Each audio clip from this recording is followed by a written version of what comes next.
semuanya, kami mahasiswa dari Universitas Bina Nusantara. Di video kali ini, kami akan membahas topik tentang pentingnya public speaking sejak dini.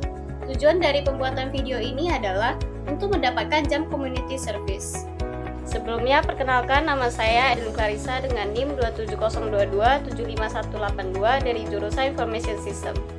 Nama saya Firita Reviana Wijaya dengan NIM 270226273 dari jurusan Information System. Saya Jessica Anastasia Angela dengan NIM 27022673331 dari jurusan Information System. Apa itu public speaking? Public speaking itu adalah suatu kemampuan untuk berbicara di depan umum dengan tujuan untuk menyampaikan informasi, mempengaruhi, atau menghibur para audiens. Kemampuan ini mencakup aspek verbal seperti intonasi dan pilihan kata, serta non-verbal seperti gestur, kontak mata, dan ekspresi. Apa saja elemen penting dalam public speaking? Yang pertama ada ethos. Ethos ini berkaitan dengan kepercayaan yang diberikan audiens kepada pembicara. Semakin tinggi kredibilitas pembicara, maka semakin besar kemungkinan audiens untuk mempercayai dan menerima pesannya. Contoh ethos dalam public speaking adalah seorang dokter yang membicara tentang kesehatan akan lebih dipercaya dibandingkan orang biasa. Elemen yang kedua ini adalah pathos. Pathos adalah kemampuan membangun emosi dan koneksi dengan audiens. Jika pembicara dapat membuat audiens merasakan sesuatu, misalnya empati, semangat, atau inspirasi, maka pesan yang disampaikan akan lebih berkesan. Contoh pathos dalam public speaking adalah pidato motivasi oleh seorang penyintas kanker yang berbicara tentang perjuangan hidupnya dapat menginspirasi orang lain. Elemen yang ketiga adalah logos. Logos ini berfokus pada logika dan kejelasan dalam menyampaikan argumen. Pembicara harus menggunakan data, fakta, dan alasan yang kuat agar pesannya dapat diterima secara rasional oleh audiens. Contoh logos dalam public speaking adalah seorang ilmuwan yang menjelaskan perubahan iklim menggunakan grafik dan data statistik. Apa sih manfaat public speaking ini? Dalam kehidupan akademik dan profesional, berbicara di depan umum adalah kemampuan yang sangat penting. Untuk meningkatkan kepercayaan diri saat berbicara, berdiskusi, dan berbicara di depan orang banyak, kemampuan ini harus dilatih sejak usia dini. Mengapa kemampuan public speaking itu penting? Sejak usia dini, kita dihadapkan dengan situasi di mana kita harus berbicara di hadapan orang banyak, misalnya presentasi di kelas, lomba debat atau pidato, dan diskusi kelompok. Namun, pada kenyataannya banyak dari kita yang masih merasa kesulitan ketika dihadapkan dengan situasi tersebut.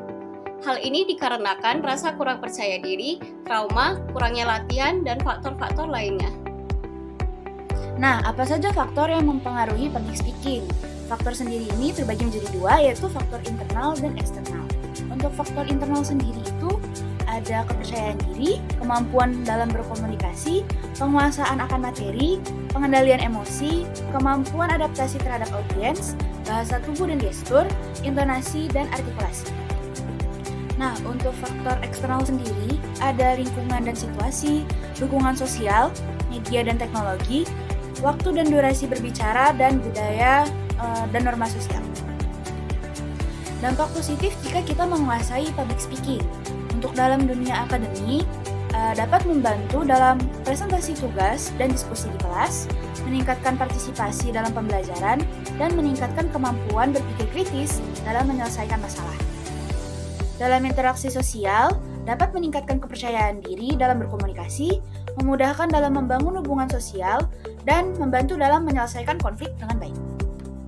Dalam dunia profesional, public speaking dapat membantu dalam wawancara kerja dan presentasi bisnis, meningkatkan peluang untuk mendapatkan promosi dalam karir, dan mempermudah dalam membangun jaringan profesional. Selanjutnya yaitu dampak negatif jika kita tidak menguasai public speaking. Dalam dunia akademik sendiri, dapat menyebabkan kesulitan dalam presentasi dan diskusi, nilai akademik yang terpengaruh, dan kurangnya partisipasi dalam kegiatan sekolah atau kampus. Dalam interaksi sosial, dapat menyebabkan kurangnya kemampuan berkomunikasi, rasa tidak percaya diri, dan rentan disalahpahami. Dampak negatif dalam dunia profesional yaitu sulit dalam wawancara kerja, terlambat dalam karir, dan kurangnya pengaruh dan kredibilitas.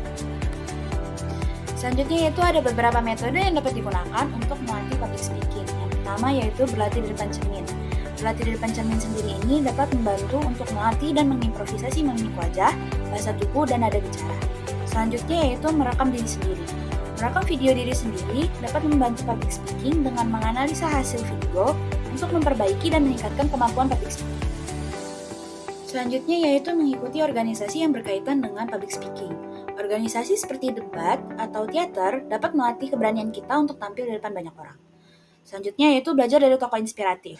Kita dapat mempelajari bagaimana teknik komunikasi yang digunakan oleh para pembicara profesional. Selanjutnya yaitu ada beberapa strategi yang dapat kita gunakan untuk meningkatkan kepercayaan diri. Yang pertama yaitu memahami materi yang akan disampaikan. Kita akan merasa lebih percaya diri jika kita memiliki penguasaan yang tinggi akan materi. Selanjutnya, berlatih di depan keluarga atau teman, sebagai pengalaman berbicara di depan audiens dengan jumlah yang lebih sedikit. Yang ketiga yaitu menggunakan teknik storytelling. Teknik ini dapat membuat presentasi jauh lebih menarik dan lebih mudah dipahami. Selanjutnya yaitu belajar dari kritik dan saran. Kita dapat memanfaatkan feedback untuk meningkatkan kemampuan kita. Oke, selanjutnya ada sebuah contoh film yang membahas tentang public speaking. Film ini berjudul The King's Speech dan dirilis tahun 2010. Di film ini menceritakan seorang raja yang sebelumnya tergagap-gagap saat berbicara di hadapan orang banyak, namun dengan latihan yang konsisten dan cukup, raja ini akhirnya bisa memiliki kemampuan public speaking yang lebih baik dan tidak gagap lagi. Setelah membahas contoh film public speaking yang baik, kita akan membahas tentang seorang tokoh dengan kemampuan public speaking yang baik juga. Beliau adalah Najwa Shihab, seorang jurnalis serta presenter Indonesia yang dikenal dengan sifat kritisnya dan public speaking-nya yang baik. Beliau ini memiliki teknik komunikasi yang baik saat berbincang dengan narasumbernya, terutama ketika ia membahas isu-isu sensitif yang biasanya dihindari oleh jurnalis lain.